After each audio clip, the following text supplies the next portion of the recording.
Hello and welcome to Outside Tennessee Football's practice facility. I'm Ryan Sylvia. This is Noah Taylor, and we are with VolReport.com on the Rivals Network. First things first, Josh Heupel confirms Keenan Pili, Tennessee's starting middle linebacker, will be out for the remainder of the season with an ACL injury. Played last year, played one game. He's out for the season after that. Plays 6 games this year, out for the season. So 7 games in 2 years for Keenan Pili.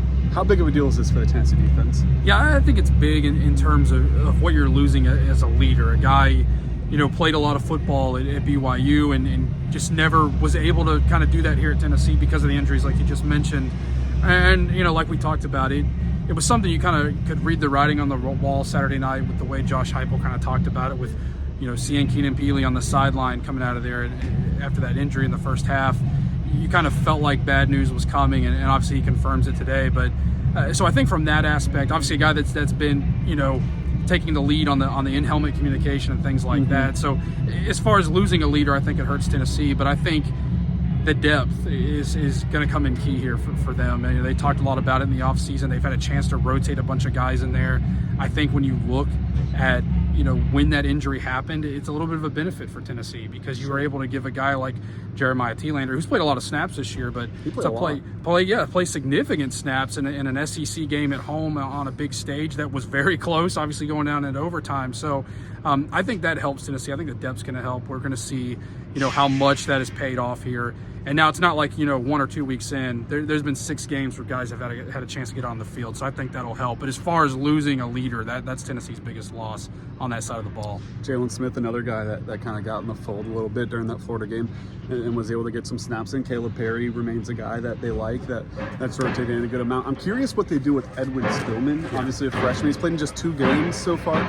So I think maybe if you have a healthy Keenan Pili, that just speculating that maybe there's a chance you look to keep him under that 4-game limit to redshirt him. Well, maybe now you think about, is that someone that you want to maybe try to get into the fold a little bit? We'll see what they want to do with him and his injury status, of course, too. We'll see if he's even able to play. But I think the in-helmet communication question is a good question. Where's that going to go? Yeah. Heupel said they haven't decided yet. Kind of probably between Jeremiah Taylor and Arian Carter, he said. But we'll see what exactly they want to do with that. But we did talk with Josh Heupel and a couple players today. What are your thoughts on what Josh Heupel had to say? Yeah, he was asked about the offense again. Clearly kind of disappointed in his post-game press conference about where they were at offensively in that Florida game, where they've been really since going back to the second half of that Oklahoma game, which at the time, you thought with the way Tennessee's defense was playing, and I do think, again, that was by design. That was something more of, we feel comfortable where we're at right now. There's no reason to risk anything here with the way we're playing on defense. But now you go look at most of that Arkansas game, most of the Florida game, particularly the first half, shut out in back-to-back weeks. There's obviously some deficiencies there, and I think it starts with the offensive line, and we've talked about that. But he was asked about that today and said that, kind of reiterated what he said Saturday night after the game. We're close on a few plays, and there were a couple in particular he talked about. The downfield throws to Chaz Nimrod, the one to Squirrel White. Missing by inches on those plays. So you're seeing Tennessee, I think, be a little bit more aggressive. I think they were much more aggressive Saturday night than they were against Arkansas.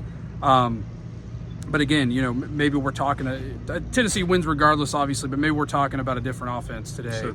If they hit on those couple throws and maybe that game doesn't go into overtime. There's a lot of maybes for both sides in that game, but I think that you hit on those big plays. You're talking about a different, way that Tennessee won. Certainly hitting on those Saturday against Alabama will be a lot bigger deal because I think your margin for error is a little bit slimmer against this Alabama team. Yeah, it does feel like the offense is pretty close when you look at some of those plays down the field. And then you hear Josh Heupel say things like the offensive line getting 4 guys playing good snaps, but you need a fifth. And it's not the same guy every snap. It's kind of sometimes you get Lance Hurd with a good snap, and then the other side, John Kimball's having a bad snap. And then sometimes it's the opposite of that. Sometimes it's in the interior. And it's just like one little thing, but you need all 11 to play well at one time for the offense to click, and it hasn't necessarily yet against a good opponent, but it feels like it's there. It doesn't feel like it doesn't feel as bad as maybe it feels in the moment when you watch it. When you're watching Tennessee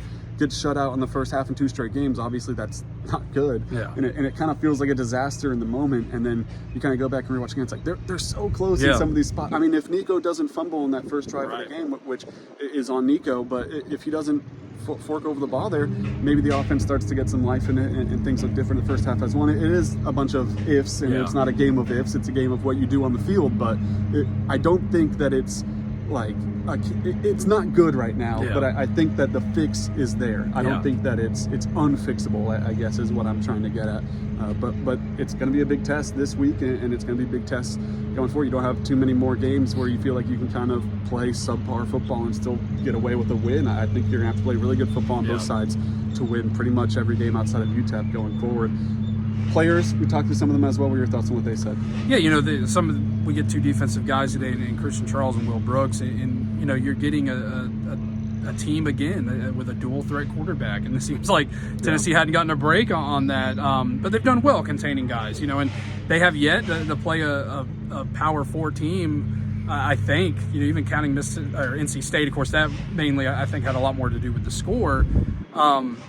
But you haven't played a quarterback for full 4 quarters, a starting quarterback for full 4 quarters yet, but they've done well. I think NC State went to their freshman CJ Bailey for a little bit too. So I think every single game. Yeah, and all those quarterbacks brought something. They brought a dual threat ability to the table, and you were able to see Florida have a little bit success here and there with that.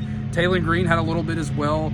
But overall, Tennessee's defense has played really well. But that challenge will, they'll have to face something similar or even better, really, this week in Jalen Milroe, a guy, when you go back and watch, I know a lot of people are going to talk coming into this game about, their performance against Vanderbilt that they lost, and against South Carolina last week. The guy has been a liability at times in the passing game, but running the ball, he's been really well, especially off the edge. And you see they did that against Georgia really successfully when they jumped up to that 33-0 lead or whatever it was in Tuscaloosa. So obviously a different challenge, I think, for Tennessee, similar in the sense that you're facing a dual threat guy, but a guy that I think his ceiling is a lot higher than some of the guys they've faced so far. But two secondary guys are going to be big in that we talked to today, and talking about making sure he doesn't get out of the pocket, and when he does, being able to be there and stop him. That's going to be huge, because I think Tennessee could have the edge on defensively and stopping Alabama's passing game. But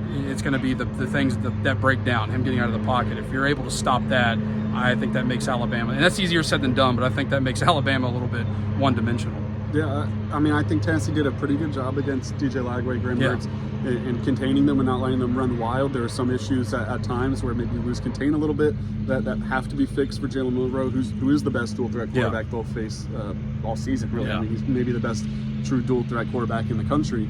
So you really do have to kind of be on your game to stop him, because it feels like with this offense and the struggles it's had, and like we just talked about, it could be fixed, and maybe they do come out and they put up more points than it feels like they've been prone to. But it feels like if Alabama gets their offense rolling quickly and Tennessee makes a couple mistakes, and maybe you let Ryan Williams down the field score a touchdown, or you let Jalen Milroe beat you with his legs and Alabama puts up some points early, will Tennessee be able to climb out of that? So I don't only think that it will be important for Tennessee to contain Jalen Milroe and contain Ryan Williams in this Alabama offense, but to do it out the gates. Like, I don't think you can do what you did against Florida necessarily, where it didn't really hurt you on the scoreboard. It was 3-0 at halftime, but you let them get some drives together early in that game. I can't imagine that Alabama maybe lets that go with just 3 points if they're able to get into Tennessee territory and use some field position. So it'll be important. Tennessee understands the opponent, though. You can tell talking to Will Brooks, Christian Charles, they both had very good things to say about Jalen Milroe and about Ryan Williams, and they understand what's on the table in front of them, that it's a big rivalry game. It's important. But you hear guys like Cooper Mays from Knoxville talk about how this is an important game to them. They understand how important it is to beat an Alabama team, no matter who it is, coaching Nick Saban, Kalen DeBoer, because of the rivalry, and they seem like they have respect for what this Alabama team's done, even though they're both in a similar spot where you get upset on the road, you get the field stormed on you, the next week you go back home and you don't play maybe to the level you want to, and ultimately now you're meeting here with one loss each in a really important game for playoff implications and kind of postseason play as well. But that'll do it all from us here, though, today inside Tennessee's practice facility. If you want to stay up to date for Tennessee's preparation for this game against Alabama, if you want to stay covered for basketball season, which is right around the corner, both the men's side and women's side of things, head over to VolReport.com. We have all the coverage you need. Links to everything is in the description. Thank you for watching.